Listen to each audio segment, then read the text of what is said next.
So, hello everyone and welcome back to Marks Up. In this particular session, we are going to start the second chapter of Unit Biotechnology, that is Applications of Biotechnology.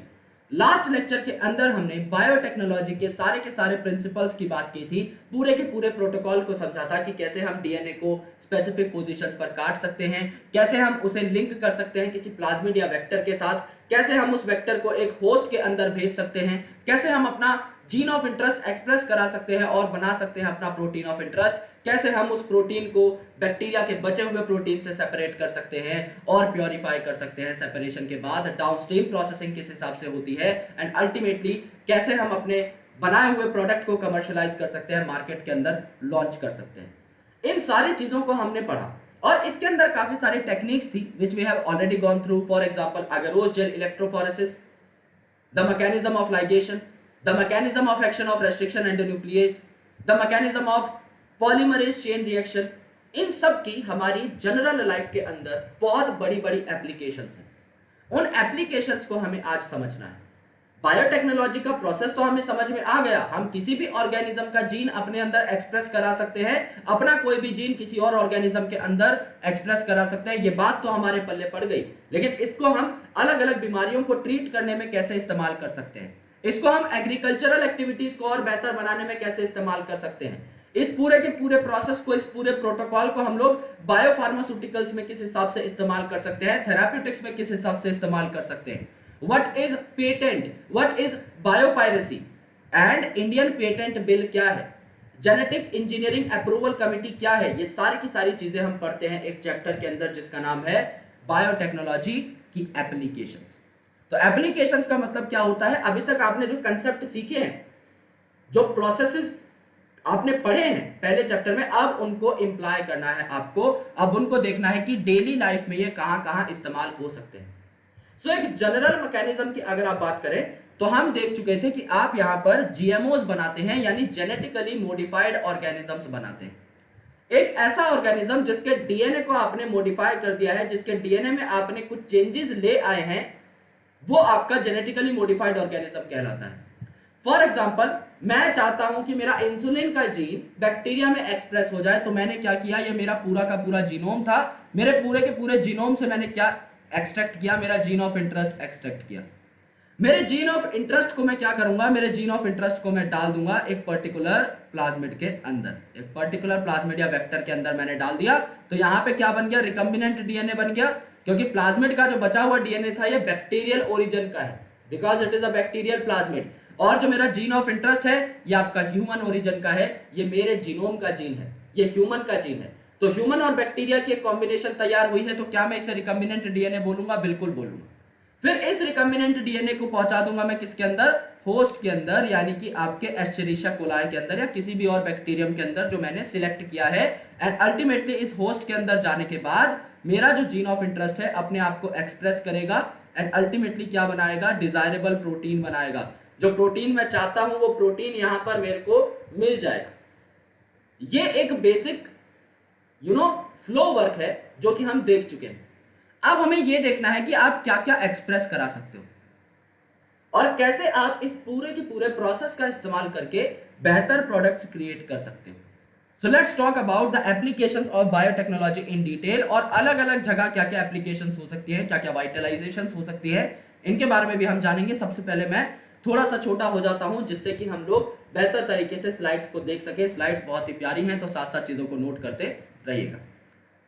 Biotechnology की applications क्या क्या हो सकती हैं? Biotechnology की काफी सारी applications हो सकती हैं अलग अलग रीजन्स के अंदर, यानी अलग अलग फील्ड ऑफ बायोलॉजी के अंदर। अगर आप देखें तो जेनेटिकली मॉडिफाइड ऑर्गेनिजम्स बनने के बाद आप कोई भी फॉरेन जीन किसी भी ऑर्गेनिज्म के अंदर एक्सप्रेस करा सकते हैं। जैसे मेरा इंसुलिन का जीन मैंने बैक्टीरिया के अंदर एक्सप्रेस कराया, सिमिलरली मेरा इंसुलिन का जीन मैं किसी फंगस के अंदर एक्सप्रेस करा सकता हूं। किसी बैक्टीरिया से निकाला हुआ कोई जीन मैं किसी प्लांट में डाल सकता हूं, किसी बैक्टीरिया से निकाला हुआ कोई जीन मैं किसी फंगस में डाल सकता हूं, किसी फंगस से निकाला हुआ जीन मैं किसी बैक्टीरिया में डाल सकता हूं। यानी कि यहां पर बायोटेक्नोलॉजी के अंदर kingdom is not a boundary. हम लोग क्या बोलते हैं कि ऑर्गेनिजम्स बहुत ही ज्यादा अनरिलेटेड होते हैं, इसीलिए उनको अलग अलग किंगडम में डाला गया। प्लांट और एनिमल में बहुत सारी डिसिमिलैरिटीज हैं, इसीलिए प्लांट किंगडम अलग है, एनिमल किंगडम अलग है। हम में और एक पर्टिकुलर प्रोकैरियोटिक बैक्टीरिया के अंदर बहुत सारी डिसिमिलैरिटीज है, इसीलिए प्रोकैरियोटिक ऑर्गेनिजम्स किंगडम मोनेरा में प्रेजेंट है और आप सबसे कॉम्प्लेक्स किंगडम एनिमेलिया में प्रेजेंट हो। लेकिन when it comes to biotechnology, तो आप किसी भी किंगडम के किसी भी ऑर्गेनिज्म से एक जीन को उठाकर एक्सप्रेस करा सकते हो किसी और किंगडम के होस्ट ऑर्गेनिज्म के अंदर।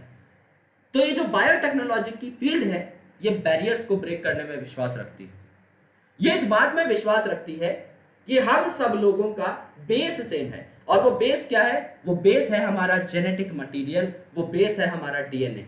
अगर आपके अंदर डीएनए है, मेरे अंदर डीएनए है और एक प्लांट के अंदर डीएनए है, तो कहीं ना कहीं थोड़ी बहुत सिमिलैरिटीज हम लोग रखते हैं। और अगर हम थोड़ी बहुत सिमिलैरिटीज रखते हैं तो उनका फायदा उठाते हुए हम एक दूसरे के जीन्स को एक्सेप्ट करने की एक कोशिश कर सकते हैं, एक रेगुलेटेड मैनर में, एक कंट्रोल्ड मैनर में।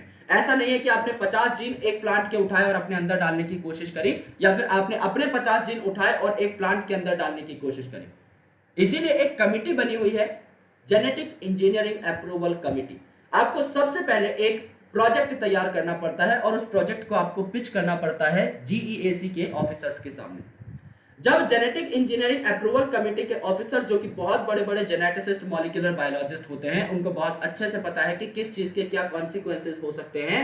जब आप उनके सामने अपने प्रोजेक्ट को पिच करते हैं, उन्हें अपने प्रोजेक्ट के बारे में बताते हैं, उसके पॉसिबल आउटकम्स के बारे में बताते हैं कि इससे क्या रिवोल्यूशनाइजिंग हो सकता है, इससे क्या अच्छी चीज हो सकती है, लोगों की कैसे मदद हो सकती है, लेकिन अगर उसका दुष्परिणाम भी बहुत बड़ा होता हुआ दिखाई दे रहा होगा, तो जीईएसी ऐसे प्रोजेक्ट्स को लिमिट कर देता है, ऐसे प्रोजेक्ट्स की ग्रोथ को रोक देता है। उसके पीछे सिंपल सा रीजन ये है कि काफी सारे एथिकल इश्यूज हो सकते हैं, काफी सारे दुष्परिणाम हो सकते हैं ऐसे एक्सपेरिमेंट्स के। तो इन्हें कंट्रोल्ड वे में करना बहुत जरूरी है, ह्यूमन की सस्टेनेबिलिटी के लिए, इस पूरी दुनिया के विकास के लिए, और एक डेवलपमेंटल पैटर्न को ट्रैक करने के लिए।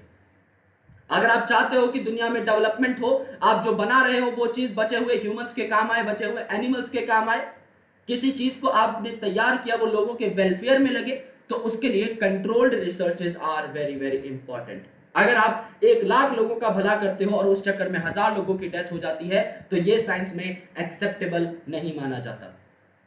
आपको क्या करना है? आपको एकदम ऐसा प्रोडक्ट बनाना है जिसके बहुत खासे दुष्परिणाम ना हो। छोटे मोटे साइड इफेक्ट्स हम लोग झेल सकते हैं, लेकिन उससे अगर किसी की जान को हानि हुई तो ऐसे प्रोडक्ट्स को लॉन्च नहीं करने दिया जाता, विच इज एब्सोल्युटली करेक्ट। इसके बारे में आप लोग फर्दर अगली क्लासेस में भी पढ़ेंगे, जब आप जाएंगे रिसर्च स्टूडेंट बनेंगे, या जब आप मेडिकल लाइन में जाएंगे और मेडिकल पेटेंट्स के बारे में जानेंगे, then you will be knowing about this very well. Biotechnology की 1000 एप्लीकेशंस है। आज आप जो भी चीजें देखते हो उनमें से अधिकतर चीजें आपकी बायोटेक्नोलॉजी से ही बनने लग जाएंगी आने वाले कुछ साल के अंदर अंदर।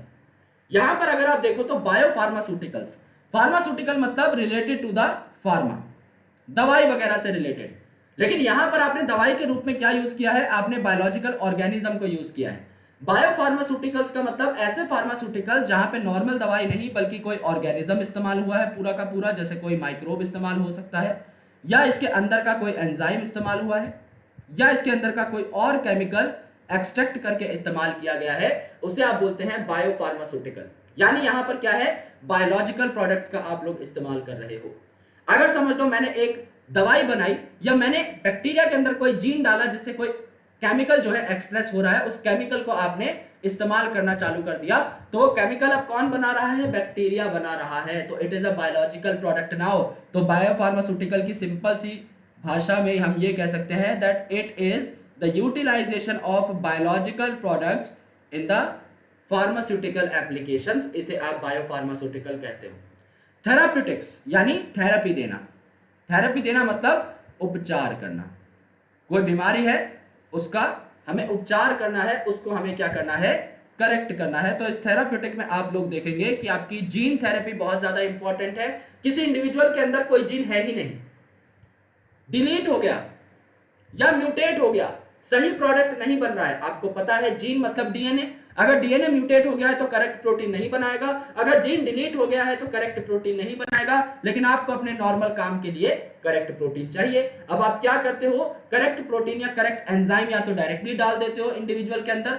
समझ लो मेरी बॉडी में एक प्रोटीन की कमी है, प्रोटीन एक्स लेट से, उसके इंजेक्शंस मिलते हैं मार्केट में, इंजेक्शंस डॉक्टर से मैंने लगवा लिए कि हाँ भाई ये एंजाइम आपकी बॉडी में 10 दिन काम करेगा, 10 दिन बाद दोबारा आकर के इंजेक्शन लगवा लेना। ये तो होता है कि एंजाइम मैंने दे दिया है वाया इंजेक्शन। एक होता है कि मैंने जीन ही डाल दिया, या एक तो क्या है कि मैं दिन के 10 रुपए के टमाटर खरीदूं क्योंकि मुझे टमाटर की चटनी घर पे बना के खाना बहुत पसंद है, या मुझे टोमेटो का सूप बहुत पसंद है। रोज मैं 10-10 रुपए के टमाटर खरीदता हूं और पिछले 50 सालों से खरीद रहा हूं और अगले 50 साल और खरीदना है। लेट से हमारे घर में रिचुअल है कि दादाजी टमाटर रोज खरीदते थे, पिताजी खरीदते थे, मैं खरीदता हूं। अब मैं इंटेलिजेंट हूं, तुम्हें पता है, तो मैंने क्या किया, मैंने एक भाई टमाटर का गार्डन लगा लिया अपने घर के ऊपर। राइट, मैंने गार्डन लगा लिया कि हाँ भाई यहां पर रोज टमाटर उगेंगे, यहां से मैं टमाटर तोड़ करके ले आऊंगा। यानी मैंने क्या कर लिया, खुद की एक छोटी सी माइन्यूट फैक्ट्री बिल्ड कर ली। अब हमें क्या करना है, अब हमें यही काम थेराप्यूटिक्स में भी लगाना है। मेरे भाई आप जाओगे हर महीने एंजाइम लोगे, आप जाओगे हर महीने एंजाइम लोगे। अगर हम एक बच्चे के अंदर इस डिजीज को डायग्नोज कर चुके होते, अगर हम एक बच्चे के अंदर समझ चुके होते कि इसको कोई जेनेटिक प्रॉब्लम है, इसके अंदर कोई म्यूटेशन या डिलीशन हुई है, और हम उस जीन को ही डायरेक्टली इंसर्ट करा देते बच्चे के अंदर जब वो बहुत छोटा है, कुछ सेल्यूलर स्टेजेस में है, तो क्या हम उसे फैक्ट्री नहीं बोलते प्रोटीन की? जीन का काम क्या है? प्रोटीन बनाना, एक्सप्रेस करना, एंजाइम तैयार करना। अगर आपने इंसर्ट कर दिया है अपना जीन ऑफ इंटरेस्ट उस बेबी के अंदर जब बहुत कम सेल्स थे, तो जब वो सेल्स डिवाइड करेंगे तो काफी सारे ऐसे सेल्स बन जाएंगे बेबी के अंदर जहां पे फंक्शनल प्रोटीन बन रहा होगा। तो आपने एक फैक्ट्री डाल दी है बकायदा। तो अब आपको डेली जाकर टमाटर खरीदने की जरूरत नहीं है, आपके पास टमाटर का बागान है। सिमिलरली आपको डेली जाकर के या फिर एक पर्टिकुलर टाइम इंटरवल के बाद जाके प्रोटीन या एंजाइम लेने की जरूरत नहीं है, आपके पास एंजाइम की फैक्ट्री डल चुकी है जिसको आपने जीन बोल दिया। तो यहां पर क्या है, इसे जीन थेरेपी कहा जाता है। आगे चल के मैं आपको इसी लेक्चर के अंदर बताऊंगा कि जीन थेरेपी का जो स्टैंडर्ड एग्जाम्पल था वो आपने किस केस में देखा। डायग्नोस्टिक, मेरे भाई अब थेराप्यूटिक पे आप कब जाओगे, आप उपचार कब करोगे? जब बीमारी आप पकड़ पाओगे। अगर आप बीमारी पकड़ ही नहीं पा रहे तो उपचार करने का कोई सवाल ही पैदा नहीं होता। You will treat a disease when you will find that there is a disease. Right, कोई समस्या होगी तभी तो समाधान होगा ना। समस्या अक्सर हमें तब पता लगती है जब गाड़ी छूट चुकी होती है। एड्स के केस में आपको पता है कि सिम्टम्स इतने माइन्यूट होते हैं कि आपको कई बार पता ही नहीं लगता कि आपको दुनिया की सबसे गंभीर बीमारी हो चुकी है। और जब तक आपको पता लगती है कि दुनिया की सबसे गंभीर बीमारी आपको हुई है, वो 5 साल 10 साल तक वायरस अपने आप को बहुत ज्यादा मल्टीप्लाई कर चुका रहता है, आपके काफी सारे सेल्स में इन्वेड कर चुका रहता है, आपकी इम्यूनिटी की ऑलरेडी बैंड बजा चुका रहता है, आपके टी हेल्पर सेल्स का नंबर एकदम एक्सट्रीमली लो कर चुका रहता है।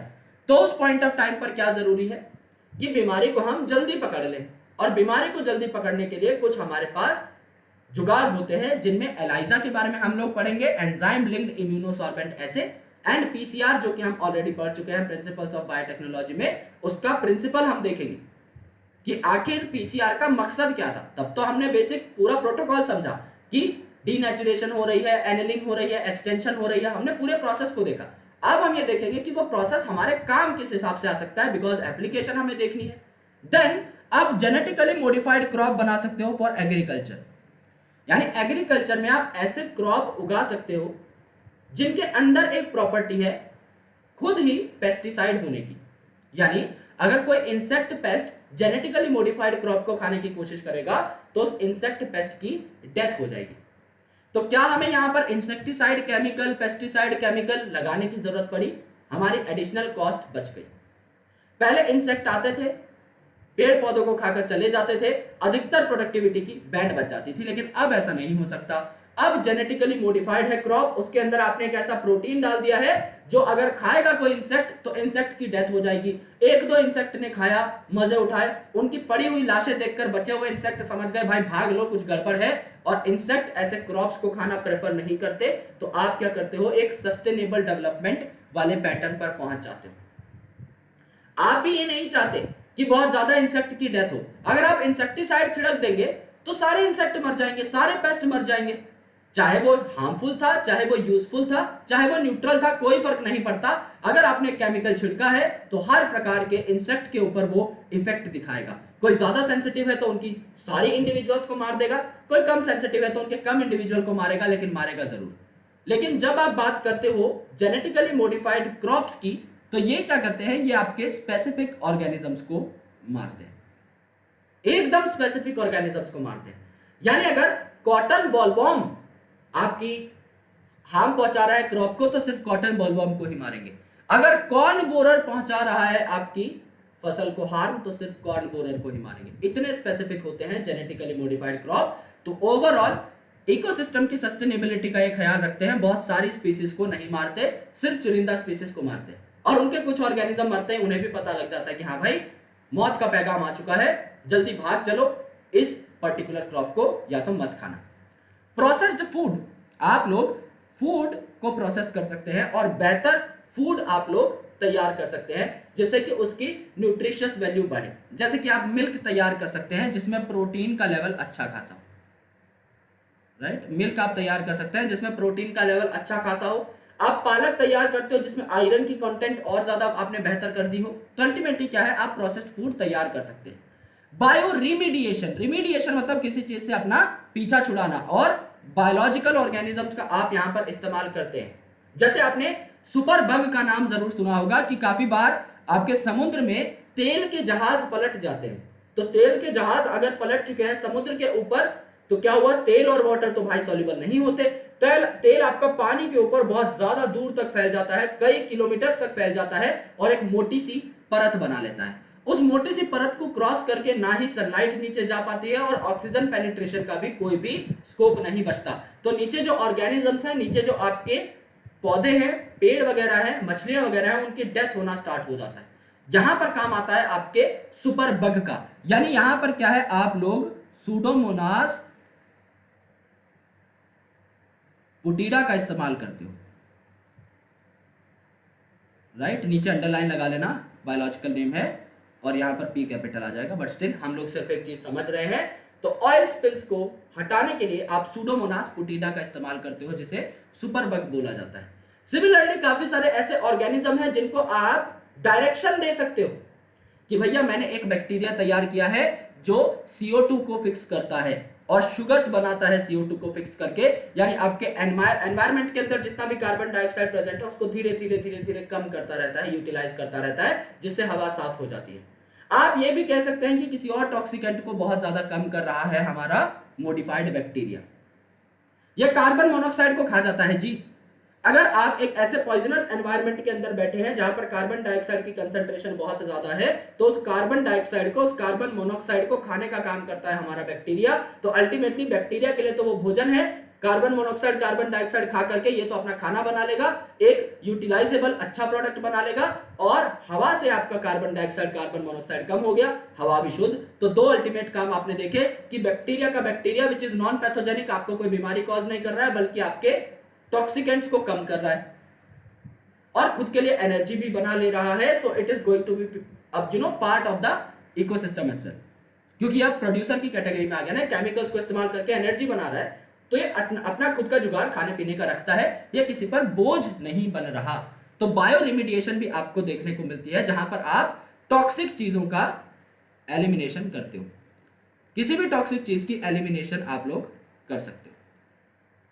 वेस्ट ट्रीटमेंट, अभी भी दुनिया के अंदर जितना भी सीवेज ट्रीटमेंट होता है उसमें आप इस्तेमाल करते हो बैक्टीरिया। बैक्टीरिया और फंगस के बिना सीवेज ट्रीटमेंट आज भी पॉसिबल नहीं है। कोई भी ह्यूमन टेक्नोलॉजी, कोई भी मैन मेड टेक्नोलॉजी अभी तक इस मीन प्रोसेस को चेंज नहीं कर पाई। अभी तक आपको पूरा का पूरा रिलाय होना पड़ता है इन प्रोसेसेस के ऊपर ही, जहां पर यू आर यूटिलाइजिंग बैक्टीरियम्स, जहां पर यू आर यूटिलाइजिंग फंगसेस, और इस पूरे के पूरे टॉपिक को आप पढ़ते हैं सीवेज ट्रीटमेंट प्लांट के टॉपिक को माइक्रोब्स इन ह्यूमन वेलफेयर वाले चैप्टर के अंदर। सेम कंसेप्ट यहां पर लगता है कि बैक्टीरिया के बिना आपका वेस्ट ट्रीटमेंट नहीं हो पाता। एनर्जी प्रोडक्शन, जैसा मैंने आपको बताया था, बायो रिमीडिएशन में आप बैक्टीरिया का या अलग अलग ऑर्गेनिजम्स का इस्तेमाल करते हो टॉक्सिकेंट्स को कम करने के लिए, उनके प्रभाव को, उनके दुष्परिणामों को कम करने के लिए।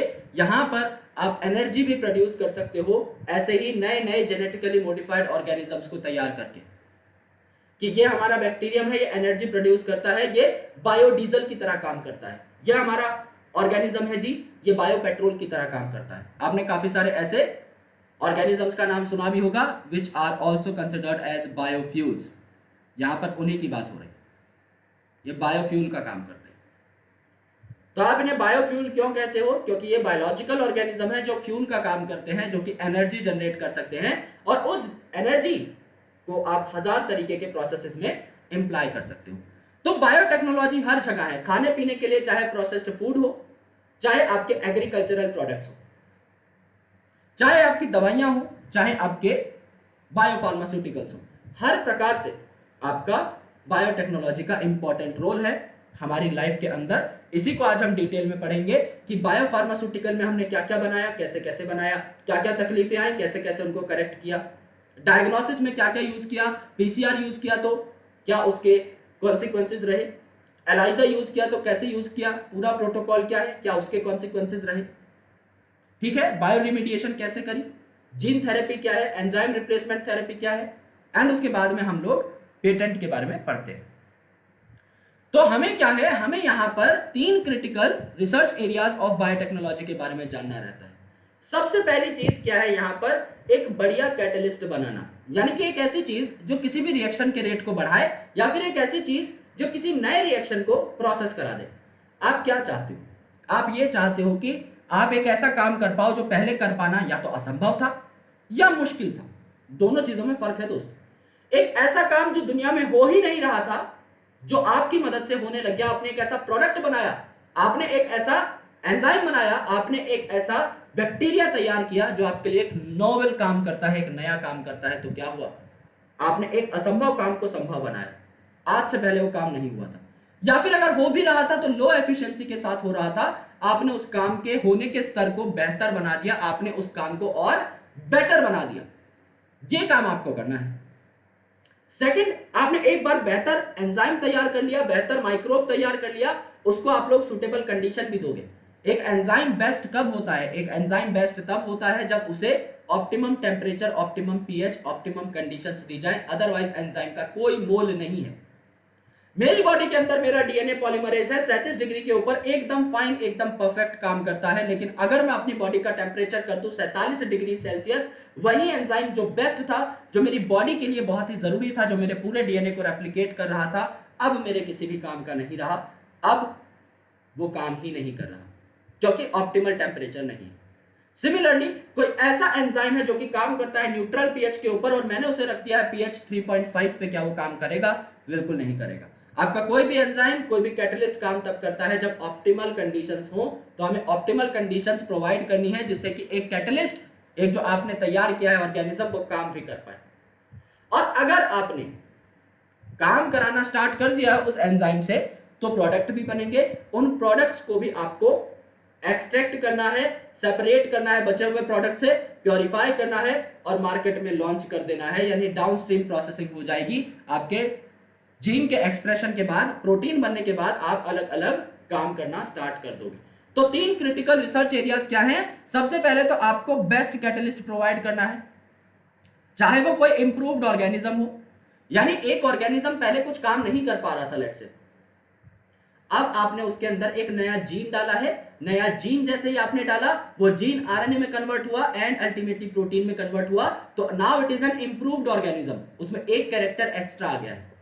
एक कैरेक्टर एक्स्ट्रा आने की वजह से वो कुछ नए रिएक्शंस को कैटलाइज कर सकता है। It is behaving like an updated version of itself. पहले आपका एक बैक्टीरिया था, अब वो बन चुका है बैक्टीरिया 2.0।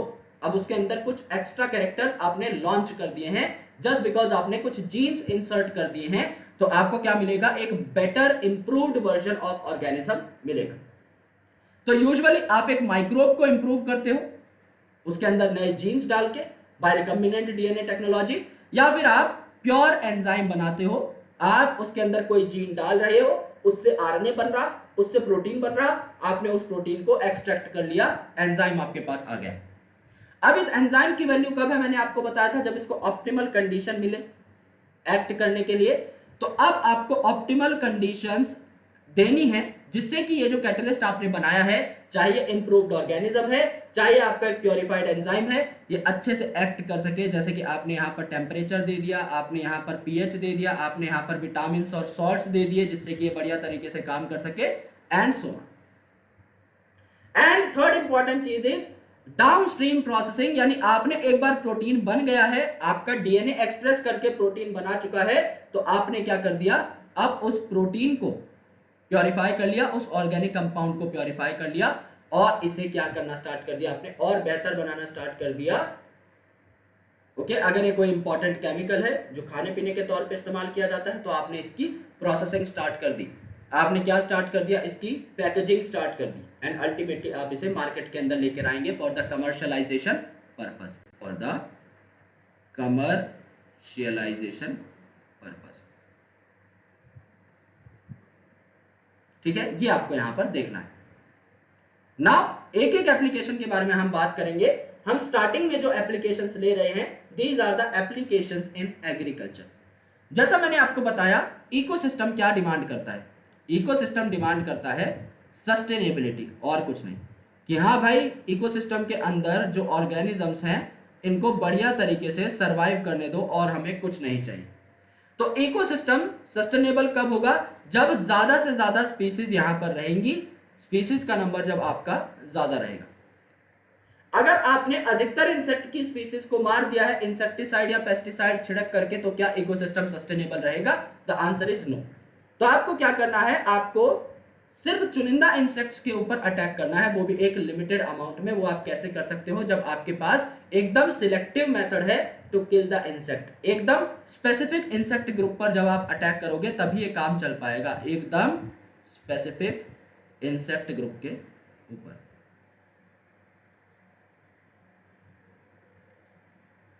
के ऊपर आपको अटैक करना पड़ेगा, तब जाके काम हो पाएगा। तो एमएस स्वामीनाथन साहब का नाम आप सबने सुना होगा। उन्होंने हरित क्रांति हमारे देश के अंदर लाई थी। तो ग्रीन रेवोल्यूशन जब हमारे देश के अंदर आई, जब ग्रीन रेवोल्यूशन हमारे देश के अंदर आई, तो हम लोग नॉर्मल जो हम अनाज प्रोड्यूस कर रहे थे उसका 3 गुना अनाज प्रोड्यूस करने लग गए, 3 गुना आपकी प्रोडक्टिविटी बढ़ी।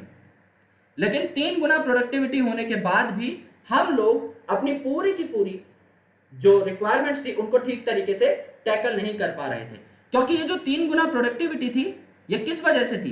पार्शियली ये इस वजह से थी कि आपने बेटर मैनेजमेंट प्रैक्टिसेस अपनाई। मैनेजमेंट प्रैक्टिसेस क्या होते हैं? मैनेजमेंट प्रैक्टिसेस ये होते हैं कि आपने लॉस को रोक लिया। 2 तरीके हैं भाई प्रॉफिट अपनाने के। आपको 100 रुपए का प्रॉफिट हो रहा था, एक तो आप और प्रॉफिट कैसे बना सकते हो भाई, ज्यादा मेहनत करो, तो 100 की जगह कमाओ ही 150 रुपए। या आप कैसे कर सकते हो कि आपने 100 रुपए कमाए, 100 रुपए का आपको प्रॉफिट हो रहा था, 50 के आपने चूरन खा ली बैठ के मार्केट में। भाई चूरन खाना छोड़ दो, लॉस है वो पैसे का एक प्रकार से, समझ लो। कोई चूरन लाभदायक भी नहीं था, नॉर्मल था, कोई फर्जी चूरन था। अब मेरे भाई तुम क्या कर सकते हो, उस 50 रुपए को बचा सकते हो, तो उससे भी तो तुम्हारी प्रॉफिट की मार्जिन बढ़ जाएगी ना। तो यहां पर मैनेजमेंट प्रैक्टिसेस से क्या हुआ, यहां पर लॉसेस कम हो गए, और भाई लॉसेस कम हो गए तो प्रॉफिट ऑटोमेटिकली बढ़ेगा ही। यानी समझ लो आपकी क्रॉप थी, आपकी बहुत अच्छी अच्छी जो है क्रॉप्स आपने स्टोर करी कहीं पर, और स्टोर करने के बाद वहां पर कोई कीड़ा आकर के घुस गया और वो कीड़ा रिप्रोड्यूस करना स्टार्ट कर चुका है। आपके कीड़े जो है तादाद में बढ़ रहे हैं, आपकी क्रॉप तादाद में घट रही है, सारे के सारे अनाज को, स्टोर्ड अनाज को खा गया कौन? कीड़ा खा गया। इसे आप क्या कहते हैं? Insect infestation. इंसेक्ट ने पूरे के पूरे अनाज को खत्म कर दिया। अगर आप उस अनाज को खत्म होने से बचा लो बढ़िया मैनेजमेंट प्रैक्टिस करके, कि जब आपने अनाज को स्टोर किया उस टाइम पर आपने इंसेक्टिसाइडल केमिकल थोड़ा बहुत छिड़क दिया उसके आसपास, जिससे कि कीड़े ना आए, तो क्या होगा? लॉस कम होगा, प्रोडक्टिविटी बढ़ गई। दूसरा आपने क्या किया? पोस्ट हार्वेस्टल लॉसेस, यानी आपने एक बार हार्वेस्टिंग कर दी, फसल की कटाई कर दी, तो एंड में क्या बचते हैं? आपके डंडे बचते हैं ना, जो नॉर्मली आपके फसल के निचले पार्ट थे। ऊपर तो आपके सीड्स थे जो आपने हटा लिए, ग्रेन्स आपने हटा ली, नीचे आपका तना है, मेन स्टेम है, उसको आप लोग क्या कर सकते हो? उसको आप लोग और बेहतर तरीके से काट सकते हो, अलग अलग मशीन से पास करा सकते हो, जिससे कि गाय भैंसों के खाने का भूसा तैयार हो जाए, कैटल्स का फीड तैयार हो जाए, फॉडर तैयार हो जाए। लेकिन अगर समझ लो पोस्ट हार्वेस्टल लॉस अच्छा खासा हो गया सीजनल वेरिएशंस की वजह से, गीला हो गया सारा का सारा भूसा, तो क्या उसका इस्तेमाल कर पाओगे? नहीं, वो खराब हो जाएगा, वो सड़ जाएगा, उसके ऊपर जल्दी आकर के माइक्रोब अटैक कर लेंगे। तो आपको पोस्ट हार्वेस्टल लॉसेस से बचाना है अपने क्रॉप के बचे हुए प्रोडक्ट्स को। अगर आपने ये कर लिया तो भी लॉस कम, और लॉस कम तो प्रोडक्टिविटी थोड़ी बहुत ज्यादा, आपको फॉडर मिल जाएगा कैटल वगैरह को चराने के लिए, और चराने के लिए अगर आपके पास खाना है तो बढ़िया दूध की प्रोडक्टिविटी आपकी उससे अफेक्ट हो जाएगी। दूसरा आपने यहां पर क्या किया था, मैनेजमेंट प्रैक्टिसेस को तो बढ़िया किया, और मैनेजमेंट प्रैक्टिसेस को बढ़िया करने के साथ साथ आपने दूसरी चीज यहां पर क्या की, आपने केमिकल्स का इस्तेमाल किया, आपने पेस्टिसाइड्स का इस्तेमाल किया, आपने इसके साथ फर्टिलाइजर्स का इस्तेमाल किया, यानी आपने खाद वगैरह का, केमिकल फर्टिलाइजर्स का बढ़िया इस्तेमाल किया, तो इससे आपकी प्रोडक्टिविटी थोड़ी सी बढ़ी। तो आपने दोनों तरीके के मेजर्स को अपना लिया, आपने लॉस को भी कम कर दिया, प्रोडक्टिविटी को भी बढ़ा दिया, तो आपकी ग्रीन रेवोल्यूशन के दौरान 3 गुना पैदावार बढ़ी थी क्रॉप्स की। लेकिन क्या ये मैक्सिमम है जो हम अटेन कर सकते हैं? The answer is no. अभी आपकी इंप्रूव्ड वैरायटीज बहुत अच्छे तरीके से लॉन्च नहीं हुई थी, बहुत ज्यादा इंप्रूव्ड वैरायटीज को हमने इस्तेमाल नहीं किया था, यानी जेनेटिकली मॉडिफाइड वैरायटीज का हमने यहां पर इनकॉर्पोरेशन नहीं कराया था। कुछ आप पढ़ेंगे strategies for enhancement in food production वाले चैप्टर में, जो आपने देखा होगा कि कुछ इंप्रूव्ड वैरायटीज ग्रीन रेवोल्यूशन में अपना इंपॉर्टेंट रोल अदा कर रही थी। लेकिन अगर आप जेनेटिकली मॉडिफाइड वैरायटीज को ग्रो कराते हैं तो आपको पेस्टिसाइड की जरूरत नहीं पड़ेगी, आपको फर्टिलाइजर का बहुत कम कंटेंट देना पड़ेगा, एंड अल्टीमेटली वो सिलेक्टिव पेस्ट के ऊपर ही अटैक करेंगी, प्रोडक्टिविटी ऑटोमेटिकली बढ़ जाएगी। तो यहां पर इंप्रूव्ड वैरायटीज अगर आप ले आते हैं, इंप्रूव्ड वैरायटीज अगर आप ले आते हैं तो काम बहुत बढ़िया हो जाता है। इसकी हमें जरूरत है इंप्रूव्ड वैरायटीज की। और जीएमओ अगर आ जाते हैं, genetically modified organism, double arrow लगा देता हूं, ट्रिपल लगा देता हूं, तो भाई बल्ले ही बल्ले है, तो मजा आ ही जाएगा, मजा इंटू 100 हो जाएगा अगर यहां पर आपने ये काम कर दिया है।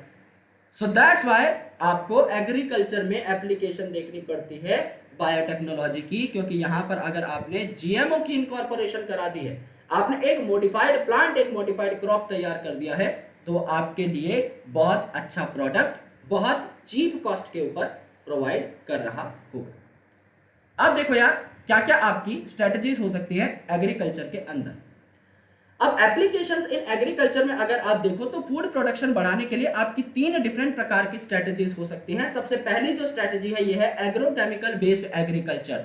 एग्रोकेमिकल बेस्ड एग्रीकल्चर मतलब आप यहां पर केमिकल्स का भरपूर इस्तेमाल करते हैं, यानी कि इंसेक्ट और पेस्ट को मारने के लिए आप लोग यहां पर इंसेक्टिसाइड और पेस्टिसाइड्स का भरपूर इस्तेमाल करते हैं, और आप यहां पर क्या करते हैं, पैदावार बढ़ाने के लिए फर्टिलाइजर्स का भरपूर इस्तेमाल करते हैं। इन दोनों का अगर आप इस्तेमाल बहुत तगड़ा करोगे तो इससे मिस कॉन्सिक्वेंसेस भी होंगे।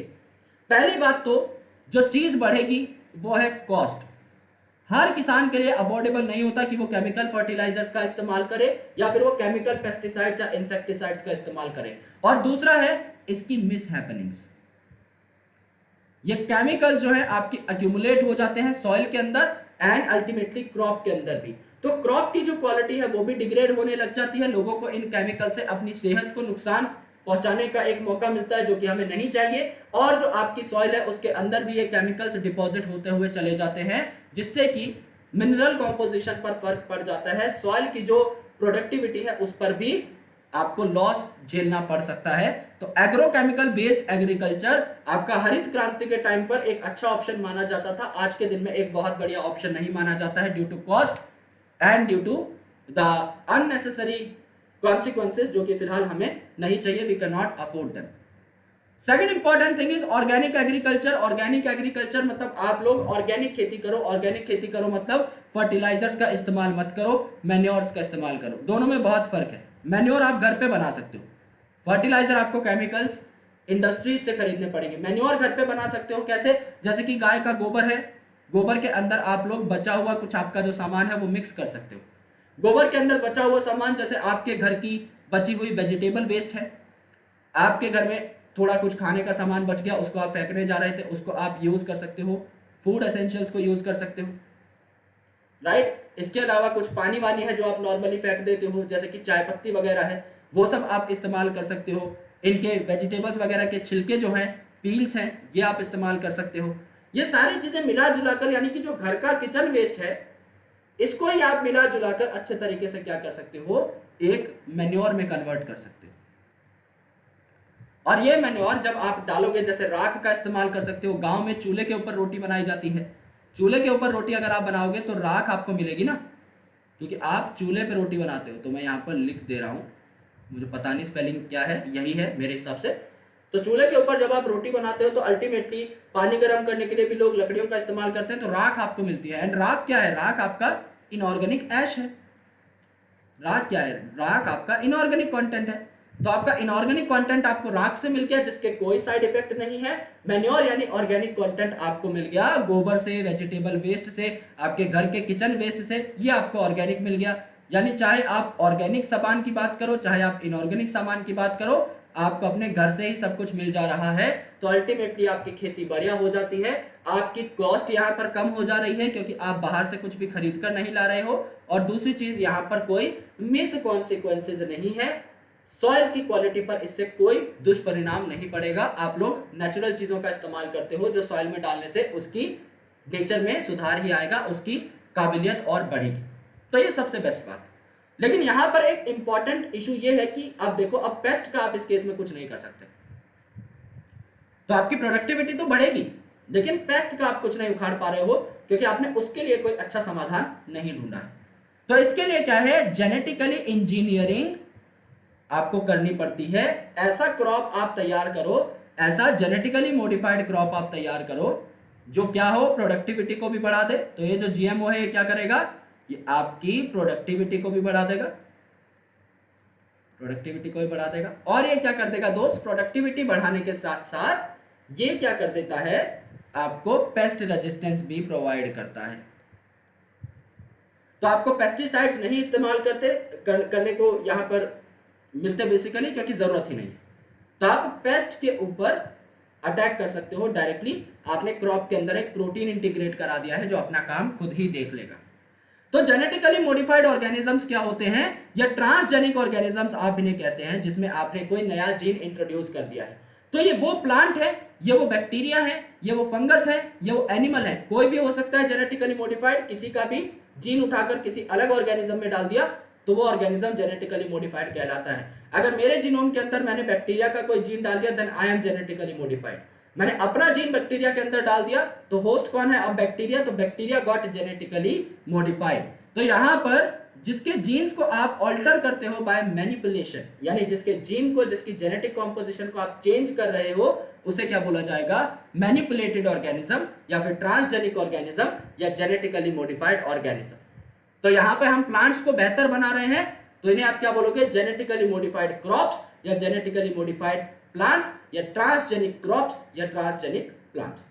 ठीक है, क्योंकि हम प्लांट के अंदर कुछ जीन डालेंगे अलग अलग ऑर्गेनिज्म से उठा के, किसके, वो हम बात करेंगे।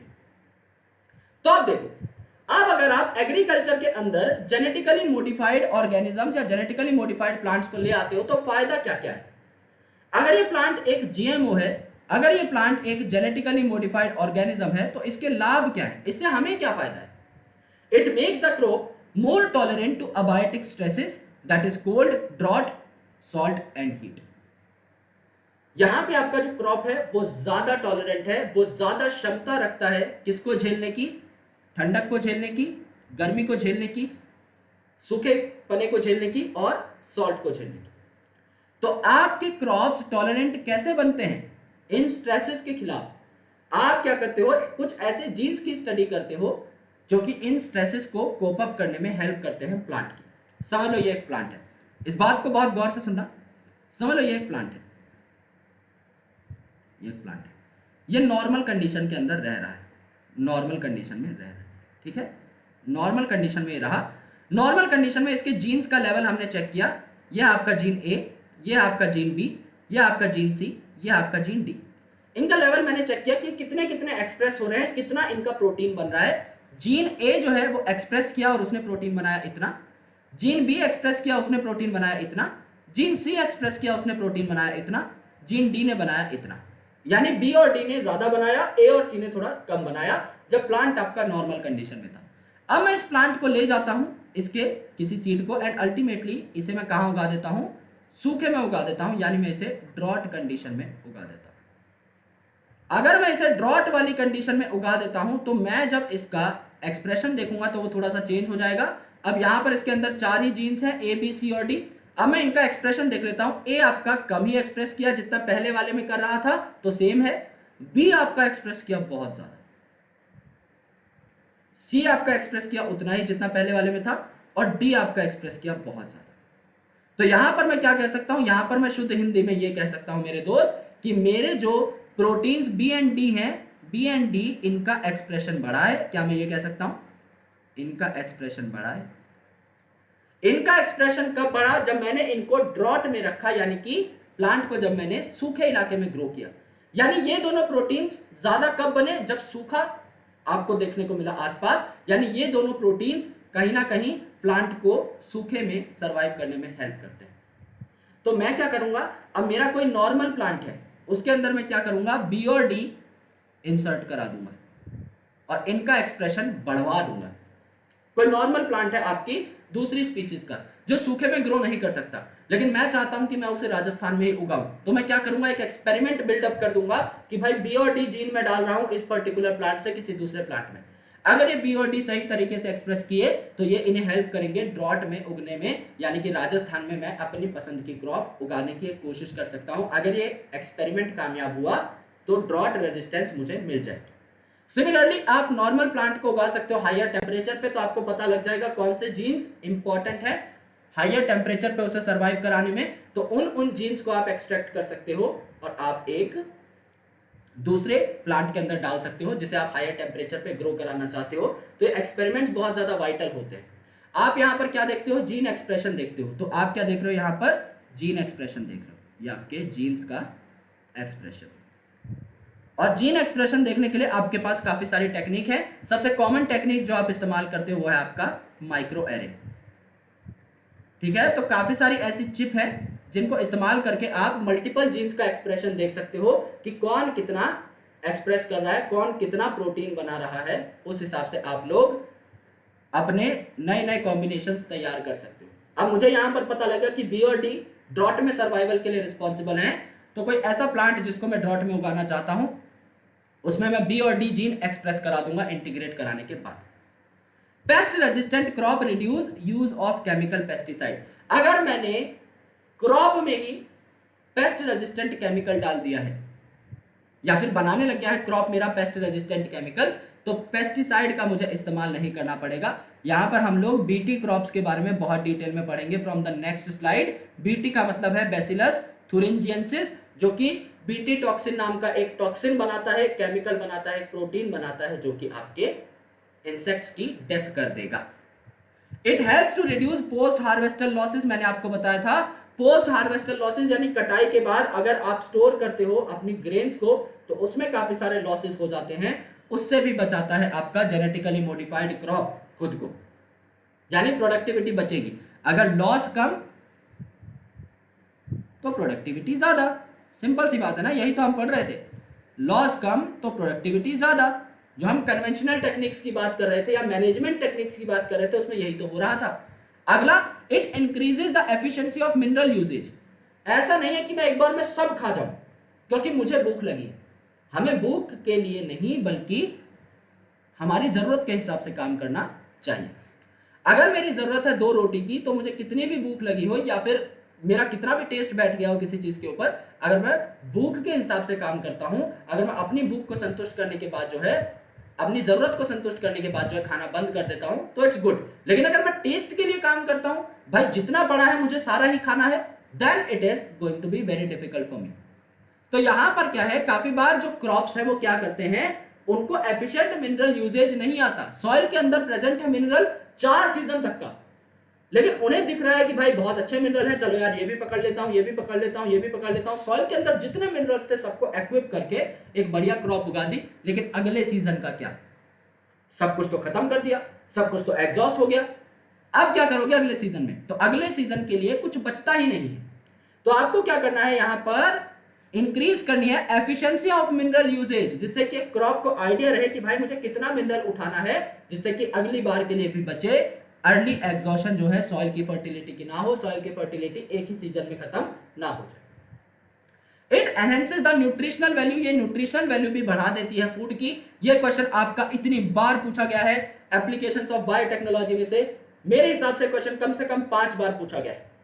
मैं पीवाईक्यूज करा रहा हूं पिछले 3-4 साल से, ये क्वेश्चन इतनी बार आता है। कुछ क्वेश्चंस एग्जामिनेशंस बनाने वालों के एकदम फेवरेट होते हैं, जैसे कि acetyl coenzyme A is the link molecule, वो आपका रेस्पिरेशन वाले चैप्टर में आप देखोगे 10 बार आएगा, राइट। डीएनए रेप्लिकेशन किस फेज में हुई, cell cycle, cell division, S phase के अंदर, पीवाईक्यूज देखो 5 बार सेम क्वेश्चन आएगा। अब तुम्हें यह भी नहीं पता लगेगा इस क्वेश्चन में इतना खास क्या है, लेकिन बार बार रिपीट होते हैं। यहां पर विटामिन ए वाला जो आपका गोल्डन राइस वाला है क्वेश्चन, ये बहुत पूछा जाता है कि vitamin A enriched golden rice आपको देखने को मिलती है कि हाँ भाई आपका नॉर्मल राइस था, इसमें आपने क्या किया, विटामिन ए की मात्रा बढ़ा दी। तो अब विटामिन ए की डेफिशिएंसी से रिलेटेड जो भी डिजीज थी वो आपकी करेक्ट हो जाएगी अगर आप चावल खाते हो। नॉर्मली चावल के अंदर इतने अच्छे खासे विटामिन नहीं देखने को मिलते, लेकिन अब भाई विटामिन भी मिल रहा है तो न्यूट्रिशन वैल्यू बढ़ी ना। पहले आपको सिर्फ कार्बोहाइड्रेट मिल रहे थे, माइन्यूट अमाउंट ऑफ प्रोटीन मिल रहा था, अब भाई आपको क्या मिल रहा है, उसी में विटामिन मिल रहा है, अलग से खाने की जरूरत नहीं है, तो न्यूट्रिशनल वैल्यू बढ़ी। GM is used to create tailor made plants. Tailor made plants मतलब ये टर्म मैंने यूज की थी कहां पर, मेडिसिन के अंदर।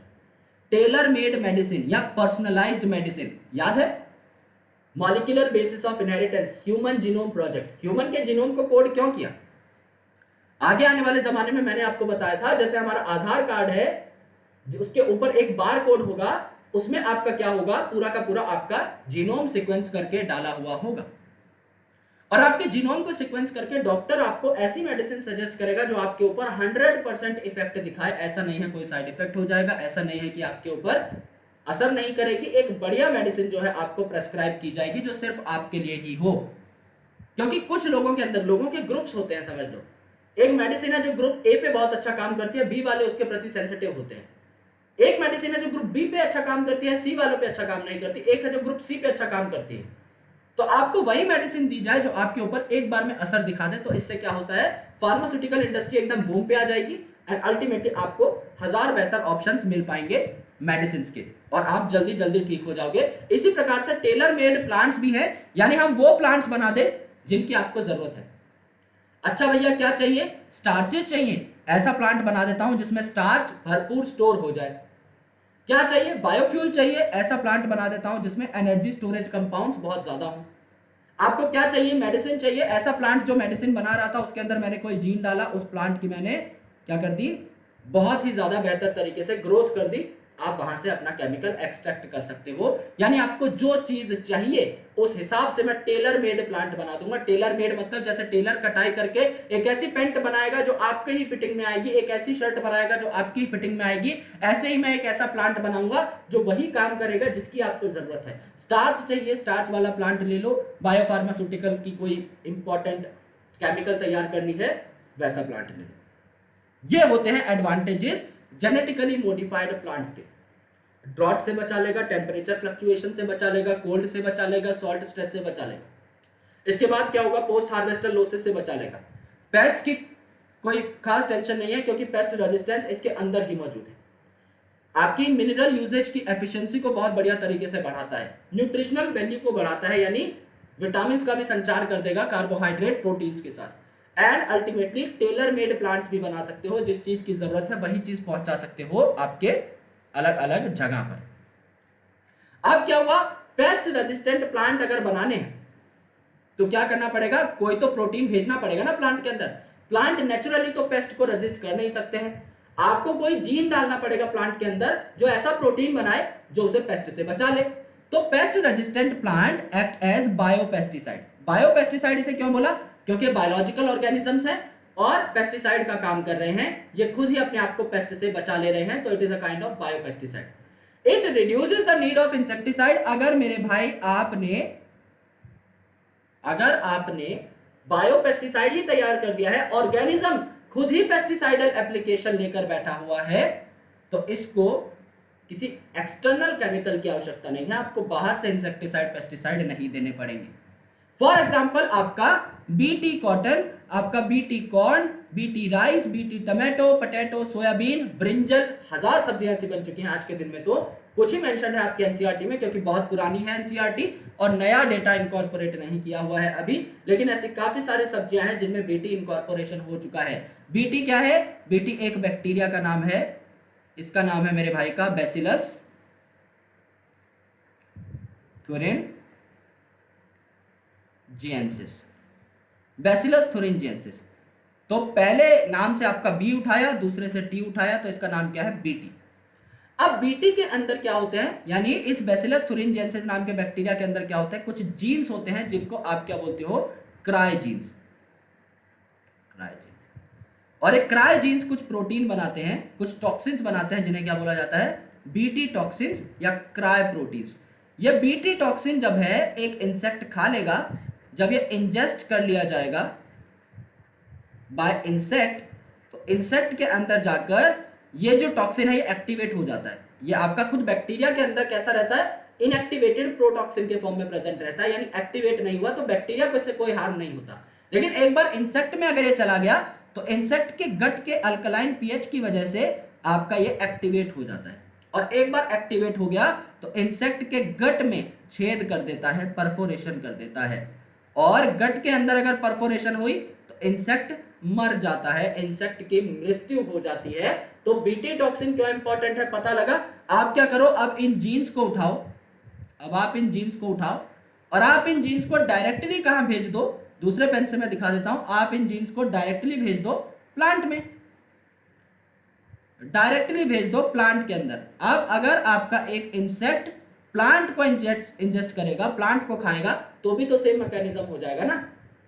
प्लांट के अंदर तो अल्कलाइन पीएच है नहीं, तो प्लांट के अंदर तो वो नॉर्मल प्रोटॉक्सिन के फॉर्म में प्रेजेंट रहेगा प्रोटीन।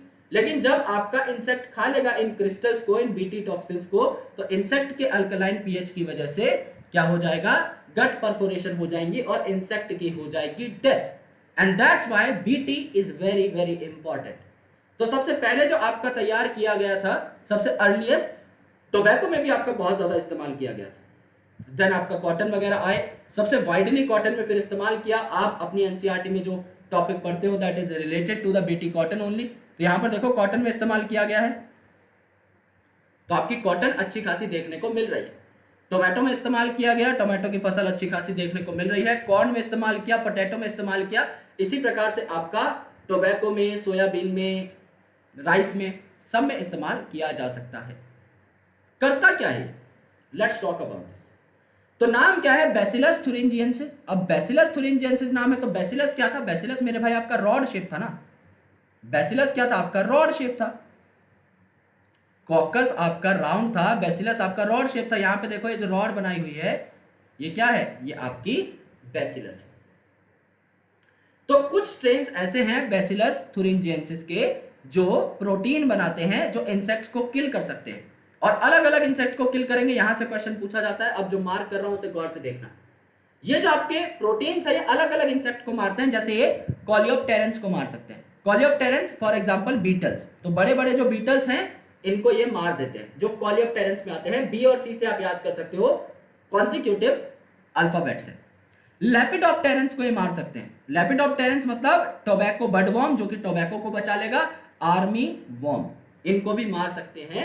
लेपिडोप्टेरन को मार सकते हैं आपके बीटी प्रोटीन्स, एंड आपके डिप्टेरेंस को भी मार सकते हैं। डिप्टेरेंस मतलब आपकी जो हाउस फ्लाइज हैं, आपकी मॉस्किटोज हैं, इनको भी मार सकते हैं, और नॉर्मल फ्लाइज जो है इनको भी मार सकते हैं। तो डिप्टेरा में क्या होता है, डिप्टेरा जो कि आपने हाउस फ्लाई में देखा था, आपका chapter 1 of 11th class living world के अंदर एक टेबल है, उसमें दिखाया हुआ था हाउस फ्लाई का ऑर्डर आपको बेसिकली। तो यहां पर क्या है, डिप्टेरेंस को मार सकते हैं जैसे फ्लाइज, मॉस्किटो और रिलेटेड एनिमल्स।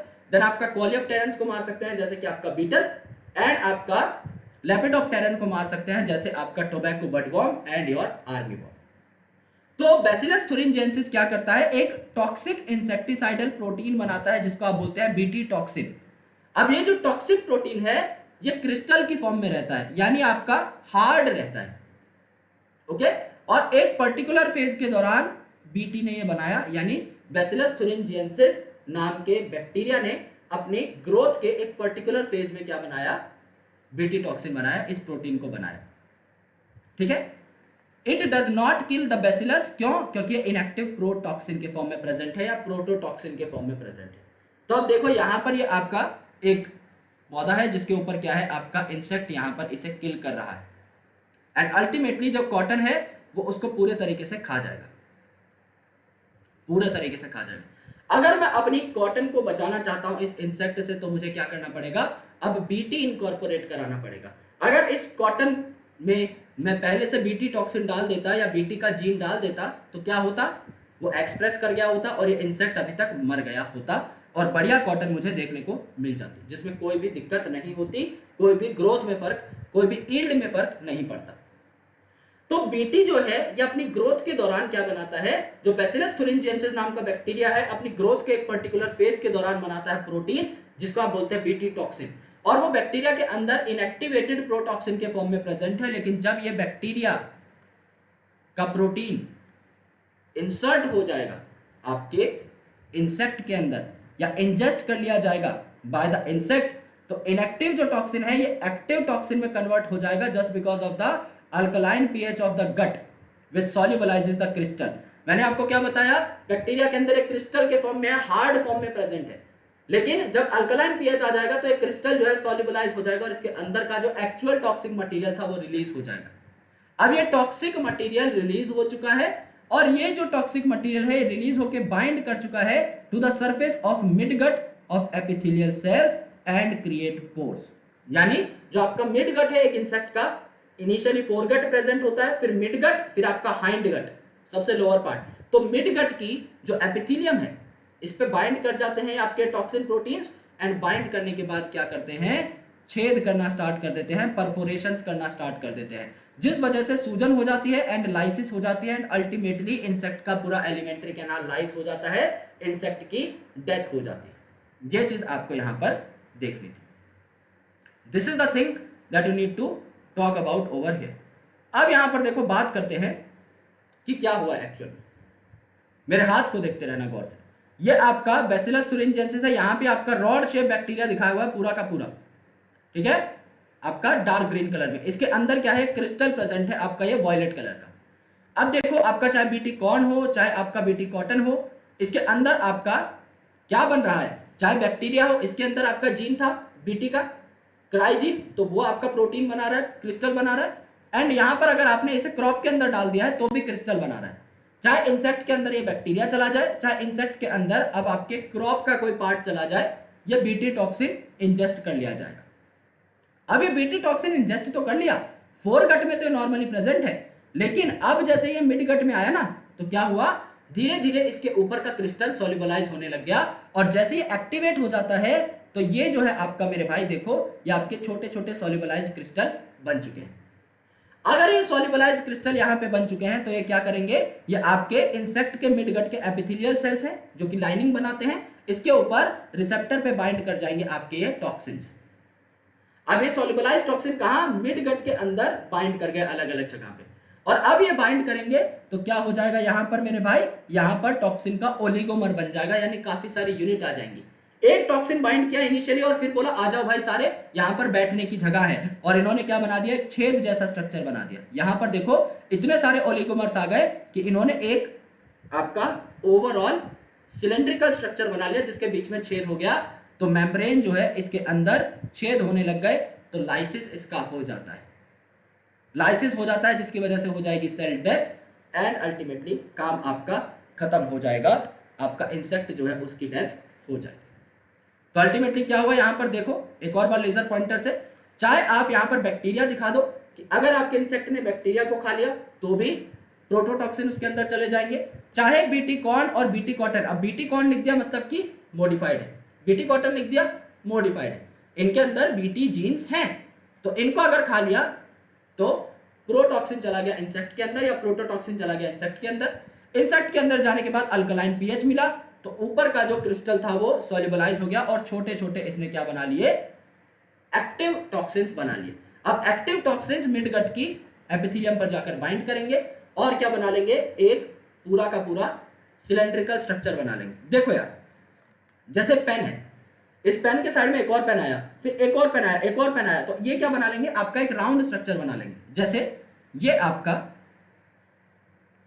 एक टॉक्सिन था, इसको मैं ऊपर से देख रहा हूं, ओके ऊपर से देख रहा हूं, ये एक टॉक्सिन रखा हुआ है, इसके साइड में दूसरा टॉक्सिन आके अटैच हो गया, तीसरा, चौथा, पांचवा, छठा, सातवां, आठवां, ऐसे करके। तो ये तो आपका एक टॉक्सिन था,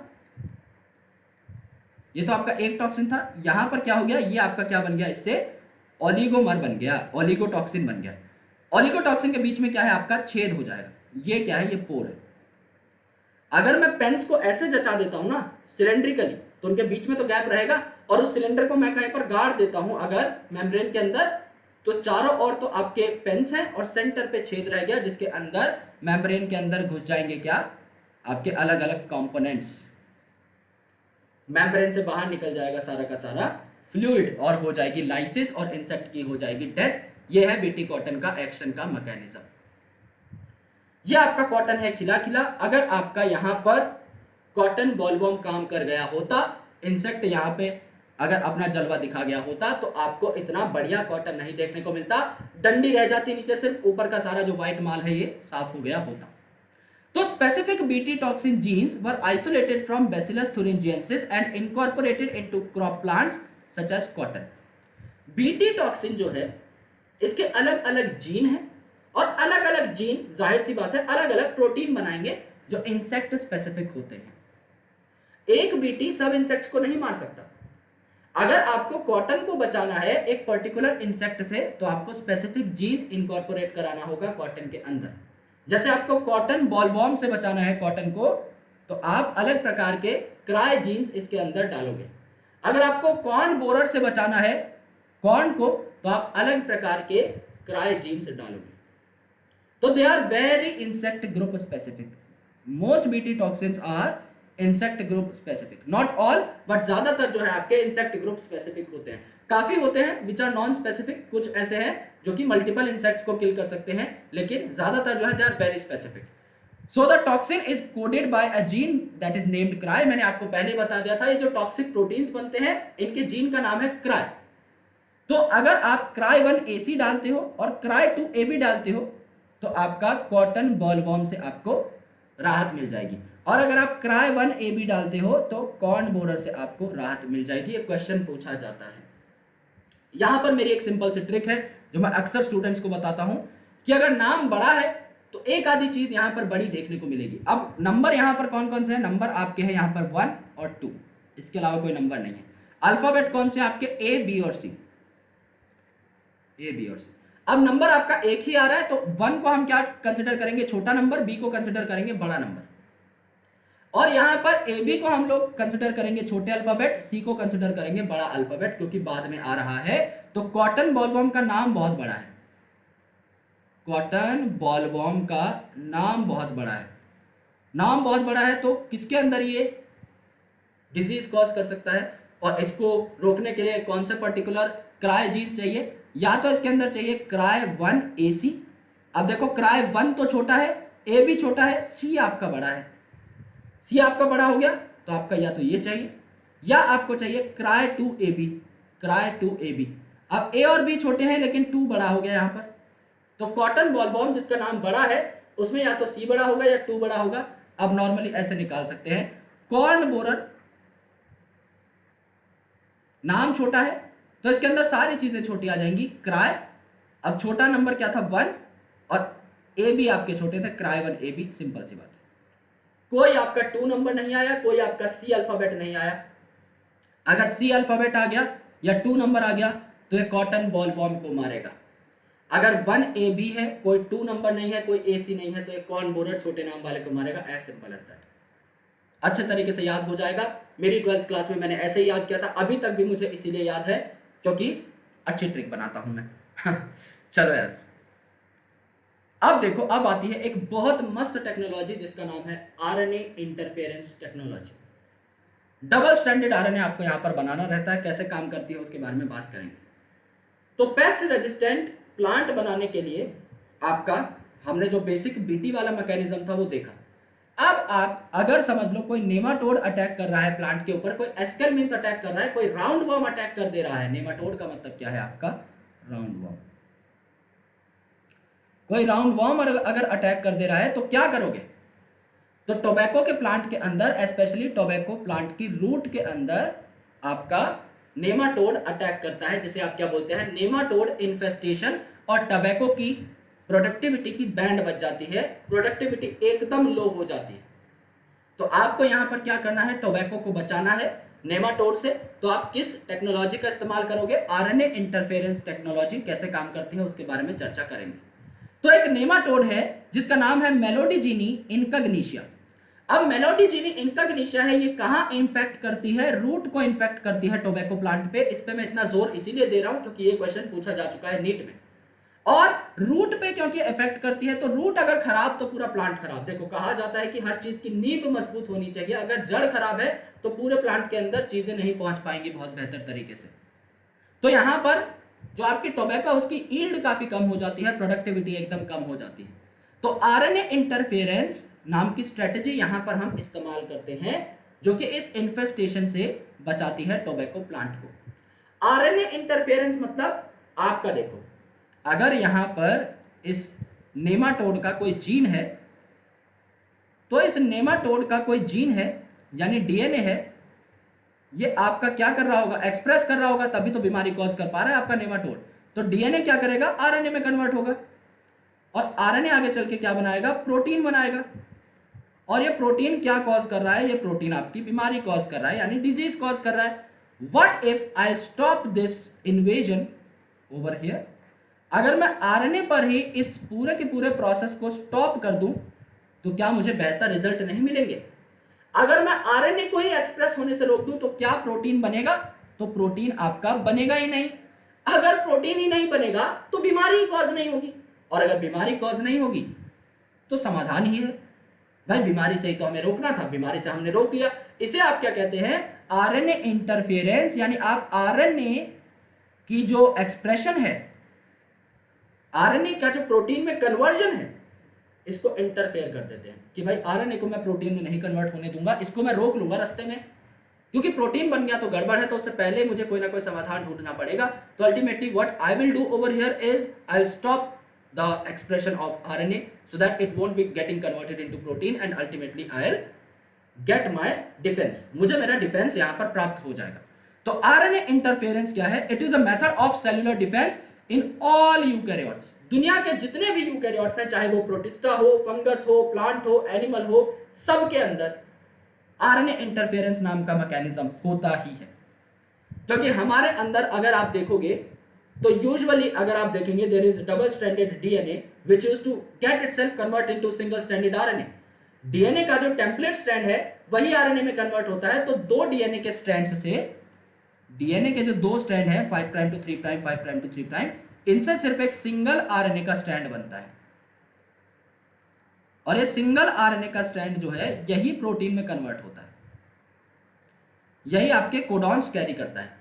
अगर मैं इस सिंगल स्ट्रैंडेड आरएनए पर कहीं से दूसरा स्ट्रैंड ला करके चिपका दूं इसके कॉम्प्लीमेंट्री, तो ये डबल स्ट्रैंडेड आरएनए बन जाएगा। क्या double stranded RNA translation show कर सकता है? The answer is no. यहां पर मैं बकायदा लिख देता हूं, अगर डबल स्ट्रैंडेड आरएनए है तो इट कैनॉट शो ट्रांसलेशन। ये ट्रांसलेशन शो कर ही नहीं सकता, क्योंकि ट्रांसलेशन के लिए आपको क्या चाहिए, ट्रांसलेशन के लिए आपको चाहिए कि ये जो आरएनए का सिंगल स्ट्रैंड है 5 प्राइम टू 3 प्राइम, इसके ऊपर क्या आकर के बैठ जाए, इसके ऊपर आपके राइबोसोम्स की यूनिट्स आकर के बैठ जाए, लार्जर सब यूनिट एंड स्मॉलर सब यूनिट। अब अगर सिंगल स्ट्रैंड नहीं है तो कोई राइबोसोम की बाइंडिंग नहीं होगी। अगर राइबोसोम यानी प्रोटीन फैक्ट्रीज ही बाइंड नहीं कर रही तो कोई प्रोटीन की सिंथेसिस नहीं होगी, यानी मैं इंफेक्शन से बचा सकता हूं अपने प्लांट को अगर मैं यहां पर डबल स्ट्रैंडेड आरएनए का प्रबंध कर दूं। अब वो प्रबंध कैसे होगा, लेट्स टॉक अबाउट दैट। तो ये सारे के सारे यूकैरियोट में स्ट्रेटजी तो है, हर यूकैरियोट में सिंगल स्ट्रैंडेड आरएनए बनता है। भाई दूसरा स्ट्रैंड अगर तुम लाकर रख देते हो, काम खत्म। तो आरएनए साइलेंसिंग तुम कर सकते हो। आरएनए साइलेंसिंग मतलब यूकैरियोट्स के अंदर अगर आपका डबल स्ट्रैंडेड आरएनए मॉलिक्यूल बन चुका है, तो double stranded RNA molecule translation तो करेगा नहीं।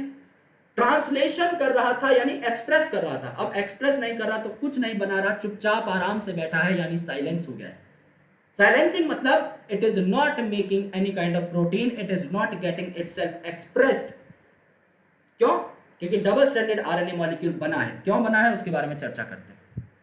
आपको करवाना ही ये था, तो आप क्या करते हो, एक तो आपका आरएनए का स्ट्रैंड बनेगा।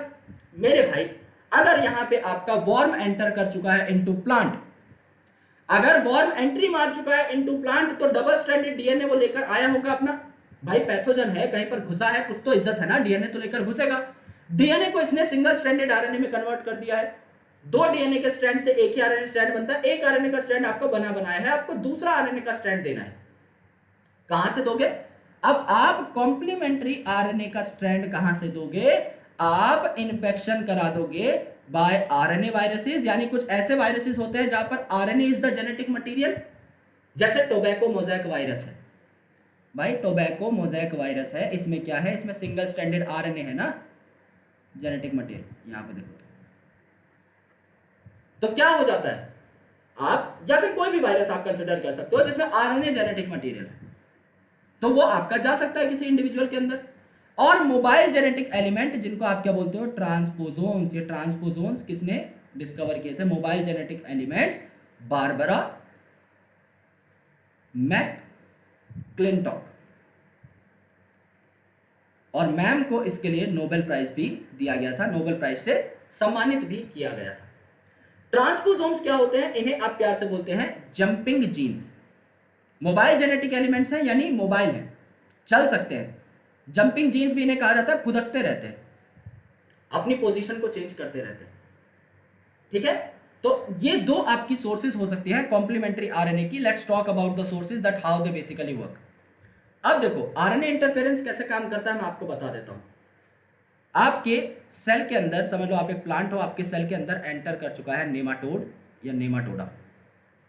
अब एंटर कर चुका है तो नेमाटोडा के पास सेल्फ डीएनए होगा, खुद का डीएनए लेकर आया होगा, भाई इज्जत है जमाने में, सेल्फ डीएनए लेकर आया होगा। इस सेल्फ डीएनए की मैं शक्ल यहां पर बना देता हूं। सेल्फ डीएनए एक है आपका 5 प्राइम टू 3 प्राइम, एक है आपका 3 prime to 5 prime, whatever it is you can draw it like this. यह इसका सेल्फ डीएनए। अब सेल्फ डीएनए अगर आपका प्रोटीन बनाना चाहता है तो ये क्या बनाएगा, सबसे पहले अगर ये प्रोटीन बनाना चाहता है तो सबसे पहले ट्रांसक्रिप्शन होगा और बनेगा आरएनए। सबसे पहले ट्रांसक्रिप्शन होगा, नॉर्मल सी बात है, और क्या बनेगा आपका डीएनए की जगह एमआरएनए बन जाएगा, और एमआरएनए आपका 5 प्राइम टू 3 प्राइम एंड बनेगा, यानी ऊपर जो 3 प्राइम टू 5 प्राइम था it has act as a template. दो जो डीएनए स्ट्रैंड है सिर्फ एक ही टेम्पलेट की तरह एक्ट करता है, तो एक एमआरएनए स्ट्रैंड आपका बन गया, सिंगल स्ट्रैंड बनेगा। और आगे चल के अगर यहां पर हो जाती है ट्रांसलेशन, अगर आपकी हो जाती है ट्रांसलेशन, तो ट्रांसलेशन के बाद बन जाता है अमीनो एसिड का एक particular protein, N terminus to C terminus. जैसे 5 prime to 3 prime DNA RNA है, वैसे आपका एन टू सी टर्मिनस आपका प्रोटीन बन चुका है। तो ये क्या बना, ये आपका प्रोटीन बना या पॉलीपेप्टाइड बना ट्रांसलेशन के बाद, और इस प्रोटीन से क्या हो गई, डिजीज हो गई, बीमारी हो गई, क्योंकि ये अल्टीमेट एक्सप्रेशन है। डिजीज आपकी पहुंच रही है इस नेमाटोडा की वजह से प्लांट के अंदर। आपको अब क्या करना है, आपको अब इस एमआरएनए का कॉम्प्लीमेंट्री आरएनए ढूंढ लेना है। तो क्या हो जाएगा मेरे दोस्त, मैंने इस एमआरएनए के सीक्वेंस का पता लगाया कि एमआरएनए कौन है। नेमाटोडा का आइसोलेट कर लूंगा मैं आरएनए और उसका सीक्वेंस पता लगा लूंगा।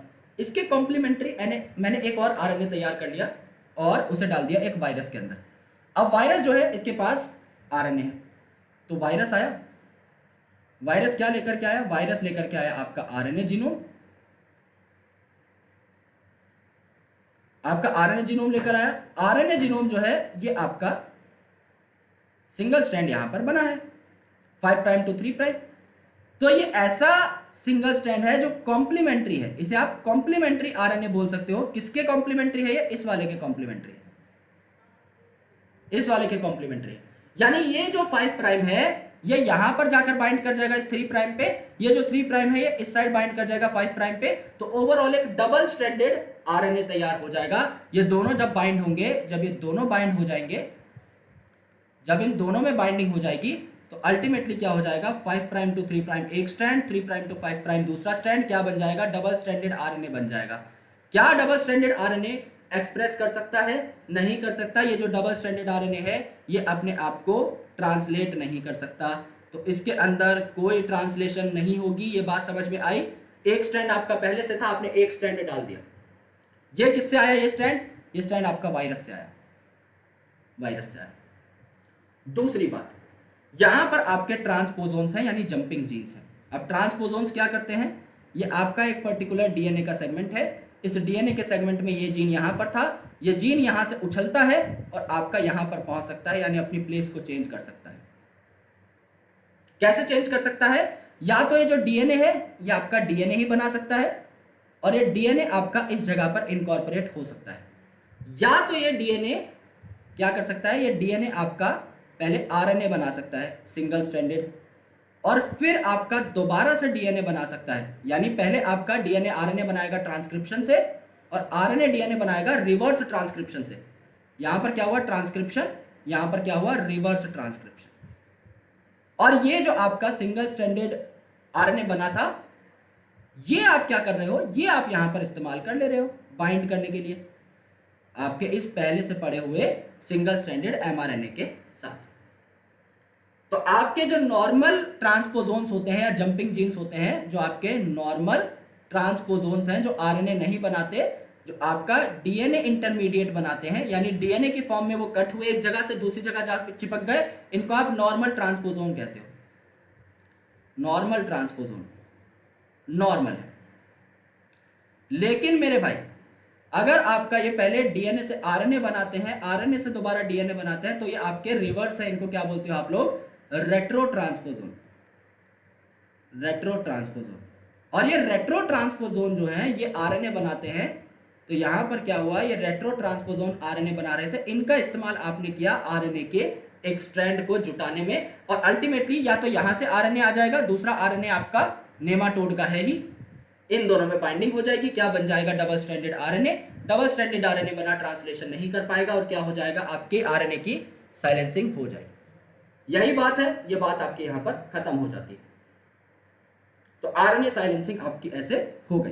ठीक है, बहुत अच्छे तरीके से समझाया हुआ है। इसका स्क्रीनशॉट अगर ना मिले तो मैं स्लाइड ऐड कर दूंगा। वैसे आप इसका स्क्रीनशॉट ना लेने की बजाय इसको हाथ से बनाएं, जिससे कि आपको एग्जैक्टली समझ में आए। एनसीईआरटी में बहुत कॉम्प्लिकेटेड वे में दिया हुआ है।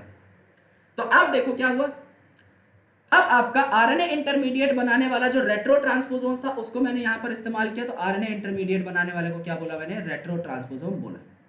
तो अब आप क्या कर सकते हो, आप एग्रोबैक्टीरियम वेक्टर का इस्तेमाल कर सकते हो। एग्रोबैक्टीरियम ट्यूमिफेशियन का टीआई प्लाज्मिड जो था, उसके टीडीएनए को हटाकर मैंने क्या डाल दिया था, इंपॉर्टेंट जीन ऑफ इंटरेस्ट। ये बात हो चुकी थी। तो अब मैं क्या करता हूं, एग्रोबैक्टीरियम वेक्टर का इस्तेमाल करता हूं, और मैं क्या करता हूं, नेमाटोड स्पेसिफिक जीन जो है, जो डीएनए जो है मेरा, इसे इंट्रोड्यूस कर देता हूं इनटू द होस्ट प्लांट। अब ये डीएनए अगर अंदर चला गया है होस्ट प्लांट के, तो डीएनए भी क्या बनाएगा, डीएनए आगे चल के सिंगल स्ट्रैंडेड आरएनए बनाएगा। आपके नेमाटोड ने क्या किया, नेमाटोड ने प्लांट में जाकर के डबल स्ट्रैंडेड डीएनए से सिंगल स्ट्रैंडेड आरएनए बनाया। अब मैं एक और जो डीएनए डाल रहा हूं, जीन डाल रहा हूं, वो भी सिंगल स्ट्रैंडेड आरएनए बनाएगा। लेकिन काम की बात क्या है कि ये आपका जो सिंगल स्ट्रैंडेड आरएनए बनाएगा वो पुराने वाले आरएनए के कॉम्प्लीमेंट्री होगा, जिससे डबल स्ट्रैंडेड आरएनए बन सके। तो यहां पर क्या हो जाएगा, दोनों सेंस और एंटी सेंस स्ट्रैंड जो है आपके होस्ट सेल में आ जाएंगे। एक स्ट्रैंड आपका बनाया हुआ था नेमाटोड ने, दूसरा स्ट्रैंड दे दिया मेरे इंसर्टेड जीन ने, जो मैंने इंसर्ट कराया है जानबूझ के। तो ये दो स्ट्रैंड एक दूसरे के कॉम्प्लीमेंट्री हैं, तो डबल स्ट्रैंडेड आरएनए बना बैठे, और डबल स्ट्रैंडेड आरएनए बन गया तो आरएनए इंटरफेरेंस चालू हो गई। आपके नेमाटोड जो है उसकी यहां पर ऐसी तैसी हो गई, वो आगे इन्फेक्शन नहीं कर पाएगा। तो कोई फर्क नहीं पड़ेगा, आपके टोबैको की रूट क्या हो जाएगी, साफ हो जाएगी। Thus, parasite cannot survive in a transgenic host expressing specific interfering RNA। अगर नेमाटोड जो आरएनए लेकर आया था उसका कॉम्प्लीमेंट्री आरएनए मेरे पास है, तो डबल स्ट्रैंडेड आरएनए बनना तय है, और अल्टीमेटली क्या हो जाएगा, यहां पर कोई भी दिक्कत नहीं कर पाएगा आपका नेमाटोड, कोई बीमारी कॉज नहीं कर पाएगा। इसे आप क्या कहते हैं, आरएनए साइलेंसिंग या आरएनए इंटरफेरेंस मैकेनिज्म। अब हम लोग बात करने वाले हैं about the application in medicine, यानी मेडिसिन के अंदर क्या क्या एप्लीकेशन है। आप जेनेटिकली रिकम्बिनेंट बैक्टीरिया से इंसुलिन कैसे बना सकते हैं, आप डायग्नोसिस में कैसे इस्तेमाल कर सकते हैं, आप बायोथेरेप्यूटिक्स कैसे बना सकते हैं, आप जीन थेरेपी कैसे कर सकते हैं, एंजाइम रिप्लेसमेंट थेरेपी कैसे कर सकते हैं, उन सारी चीजों के बारे में हम बात करेंगे। सो application in medicine is a very very very important topic, और यहां से क्वेश्चन पूछा ही जाता है। या तो एली लिली कंपनी के बारे में पूछ लेगा, इंसुलिन के मैकेनिज्म के बारे में पूछ लेगा, कैसे एक्सप्रेशन होता है उसके बारे में पूछ लेगा, स्टेप्स दे देगा, अरेंज करो भाई सही स्टेप कौन सा है। 1000 क्वेश्चंस बन सकते हैं, सब चीजों के बारे में डिटेल में चर्चा होगी। तो नेक्स्ट टॉपिक आपका जो है वो है एप्लीकेशन इन मेडिसिन, इसको टैकल हम लोग कर लेते हैं।